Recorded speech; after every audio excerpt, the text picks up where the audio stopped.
What's going on, guys? JSGC here, back again for another video. As you can see, we're still in the hotel, which means we're still sunning ourselves in lovely Egypt. But before I do crack on with today's video previewing Liverpool v Manchester City in the Premier League at Anfield, make sure, like always, if you are enjoying the content, do subscribe to my channel. It is free to subscribe. Also, don't forget social media links there in the description if you want to go and follow me on my Twitter, Instagram and TikTok. Email also in the description too if you want to hit me up for any sponsorships for any videos or any general business inquiries. Don't forget to leave a thumbs up. 100 likes is the aim. Also, don't forget to leave your thoughts in the comments below, including your score and team prediction for this game. And finally, this video is sponsored and brought to you by Football Prizes, where you can go and check out the incredible prize of 2 hospitality tickets for Manchester City v Manchester United in the Premier League at the Etihad Stadium. That's right, 2 hospitality tickets for the Manchester derby. So do go and check it out. Links and details there in the description. Remember, the more tickets you purchase for this prize, the more likely it is that you could win. There's 15 instant prizes to be won as well, so do go and check it out. Links and details there in the description, and a big thank you to Football Prizes for sponsoring this video. So, on to the preview for this game. Very difficult for Manchester City. It always is at Anfield. Manchester City like to play football the Pep Guardiola way. They like to work their way out of bother. They like to be able to move the ball as quickly as possible, and they like to be all about possession-based football, which at Anfield is very difficult to do, not only because Liverpool are a very good team who are also very good with their pressing ability, but also Anfield's pitch is smaller than that of a regular Premier League pitch due to Anfield's stature in the stadium. The pitch cannot be expanded, which automatically, for me anyway, gives Liverpool a big advantage at home, which makes this game even more difficult than what it normally would be on a normal-sized Premier League pitch. So it means that Manchester City, in my opinion, have to change things up a little bit. We're not able to play the fluent, freestyle football that we want to be able to play. You've got to be able to adapt yourselves and play a really good game of football at Anfield. And I think Man City, going off our current form, of course, with no wins in 6 games, we had 5 consecutive losses in all competitions. We managed to turn that round in midweek in the Champions League with our 3-0 draw against Feyenoord. But let's not ignore the fact that Manchester City were 3-0 up in that game with 15 minutes left to play. It felt like a loss. It feels like we've gone 6 games consecutively losing. The form isn't brilliant, and normally I would say that this game is not ideal going to Anfield, but to me, very unusual. But in my opinion, Man City aren't favourites for this game. I would be surprised if Liverpool dropped points in this game going off City's form, the injuries that we've got, and how good Liverpool are looking, and they're at home at Anfield. I would expect Liverpool to win this game. So if Manchester City can come out with a really positive result and not lose this game, then I think Manchester City can use that confidence just to start to push ourselves forward as we enter into a very busy December schedule. So if we can get a result at Anfield, could just be a little turning point here of this poor run of form that we've been on to try and improve our fortune. We come to Anfield and win, then that would be absolutely huge for Manchester City. Now, how do we go about doing that? Well, defensively, you've got to be sound. You can't be allowing Liverpool any space. You've got to sit tight. You've got to have 2 players to every one of theirs, which means Manchester City would have to adapt themselves and be more defensive, think more negatively. It's not normally how City work. We have gone to Anfield, though, and played really good games before, and we've taken points off Liverpool at Anfield before under Pep Guardiola. And if there's any manager out there that really understands how we want to be playing against Liverpool, Pep Guardiola is that manager.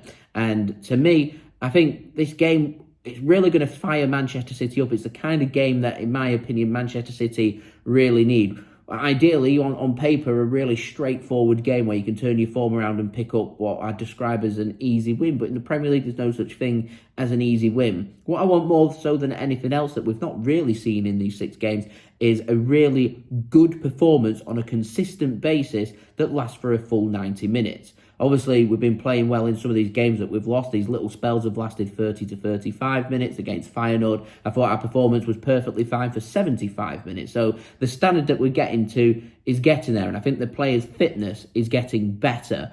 but we need a full 90 minutes of a solid performance. That's how you start to improve your form and start to move forward from there. I think in terms of the dangers that City have got to be really careful of, obviously, don't need to sit here and speak about Liverpool's strength. We've all seen at some point, I'm sure, this season, Liverpool play and how strong they've been under their new manager, Arne Slot. So Manchester City have to try and find a way to counteract that.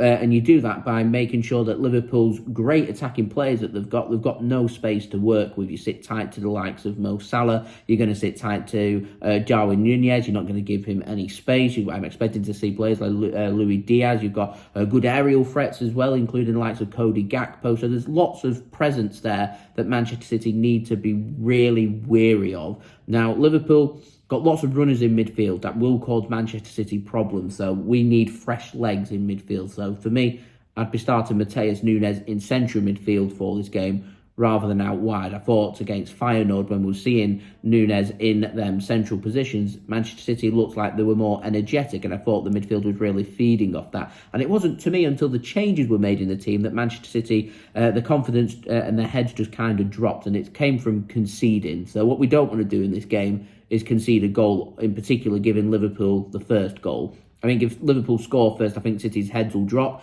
and potentially with how City have been performing with the form, Liverpool are more than capable of going out and scoring 3, 4, 5, 6, 7 goals. So Manchester City have to be really careful that we're not on the receiving end of a cricket score. We don't want to lose this game 5, 6, 7-0. We're far off the pace if we lose this game by 5, 6, 7 goals. And quite frankly, lots of questions are going to come about because no team that wants to compete in the Premier League should be going up against another Premier League rival and losing by 4, 5, 6, 7 goals. That just shouldn't be happening. It happened against Tottenham Hotspur. City were fully exposed, heads were dropped, and the confidence just looked absolutely shot. And Man City need to improve. Really, really need to improve. So Liverpool have got lots of dangers, lots of runners. I'm still waiting some question marks about whether Conor Bradley's going to be fit. I think Liverpool, in my opinion anyway, look better with Conor Bradley in their team. If he's not fit, Trent Alexander-Arnold has already been declared fit.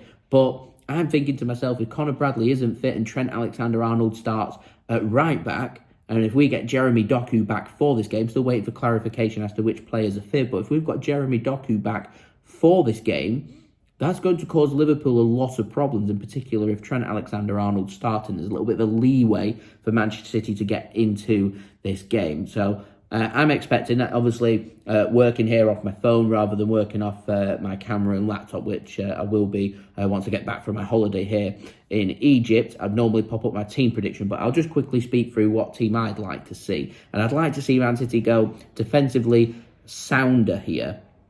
So I'd go with Ederson starting in goal. I wouldn't rule out Ortega potentially starting, but I think Ederson will be given the nod here. And I think if Man City end up conceding 4, 5, 6 goals here at Anfield, I'd be very surprised if Ederson starts in the next game. I'm not saying Ederson's at fault for the goals, but you can't be conceding 7 goals in 2 home games and not have some kind of question mark put over you when you are the goalkeeper. Man City don't want to be conceding 7 goals in 2 games, and they don't want this to get even worse. So City could look towards Ortega. I'd go with Ederson for his distribution because I think that's key here at Anfield. I'd then go with the back 4 made up. I don't think I'd like to see Kyle Walker start in this game. I think pace looks shot. If we do start Rico Lewis, I'd rather it be in some kind of midfield capacity rather than relying on him defensively. So if fit, I'd be going with Akanji on the right-hand side. I'd go Josko Gvardiol on the left-hand side. And my 2 centre-backs would be Ruben Diaz and Nathan Ake. And Nathan Ake normally does a pretty good job on Mo Salah, so I'd be tempted if we can work Nathan Ake into this team and he's fit enough to do 90 minutes, I'd be starting him.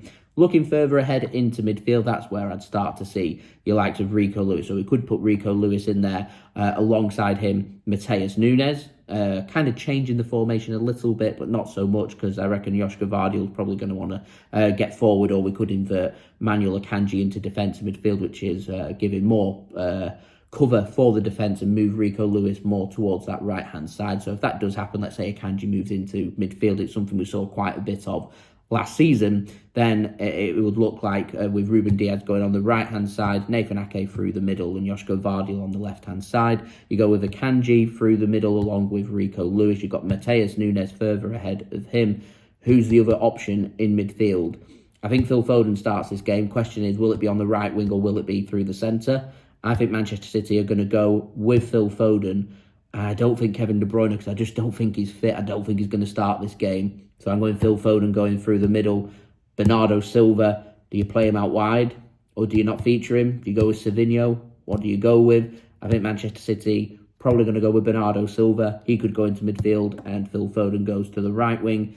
Left wing, I'd go Jeremy Doku if he's fit and can start, just to try and cause problems for Liverpool's defence. If not, probably going to be Jack Grealish instead, and Erling Haaland starts up top. So my team, Ederson in goal, back three made up of Diaz, Ake and Josko Gvardiol into midfield. Got Akanji, Lewis, Nunes and Foden. Bernardo moves to the right wing. Go with the left wing of Jack Grealish if Doku isn't fit. Doku if he is fit, and Erling Haaland starts up top would be my starting 11, and we'll see how that goes. Sounds quite negative, but I think it would help Manchester City in going forward. And when you've not got Rodri as an option, you've not got Kovacic as an option, your other option is, do you go with Ilkay Gundogan in midfield? And I just think with the amount of runners that Liverpool's got, I'd rather go with fresh legs, even if that means going with a youngster or two, with the likes of James McAtee potentially. You've got Jacob Wright, Simpson Poussey.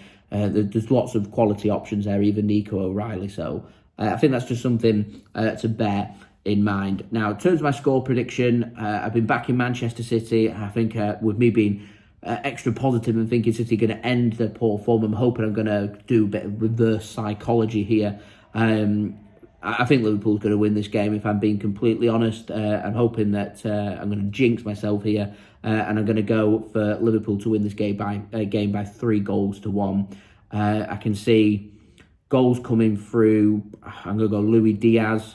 I can see Salah probably scoring, maybe from the penalty spot, rectifying his penalty miss against Real Madrid midweek. Maybe Darwin Núñez as well. I think if City do score, Haaland would be the safe bet. Maybe Foden. I definitely think in terms of my betting tips, this will be both teams to score. I'd probably go Mo Salah to score any time. In fact, I've got to go Mo Salah. I'm in Egypt. He's loved here. So I'll go Mo Salah to score any time, and Erling Haaland to score any time as well is my score prediction. Now, no live watch along, unfortunately, for this game, as I'm still going to be away when this game is happening, but I should be back with my regular schedule from Monday, so I'll have my match reaction up on Monday, giving more of my thoughts from this game, and then starting to look towards the Nottingham Forest game at the Etihad Stadium in the Premier League, as games are coming in thick and fast, so I'll see you for that. So I've been JSGC. Thank you everyone for watching. I hope everyone is safe and well. Don't forget to leave a thumbs up on the video. 100 likes is the aim. Get your thoughts in the comments below, including your score and team prediction. Also, don't forget as well to subscribe to my channel. It is free. Press that red button, press the bell, and put your push notifications on. Social media links there in the description if you want to go and follow me on my Twitter, Instagram, and TikTok. Email also in the description too if you want to hit me up for any sponsorships for any videos or any general business inquiries. And do go and check out today's video sponsor, Football Prizes, where you can win 2 hospitality tickets to the Manchester Derby. Manchester City taking on Manchester United later in December at the Etihad Stadium. Do go and check it out. Links and details there in the description, and a big thank you to Football Prizes for sponsoring this video, and I'll see you all again real soon for the next one. So I've been JSGC. Thank you everyone for watching. Hope everyone is safe and well. Peace. Ciao for now from Egypt.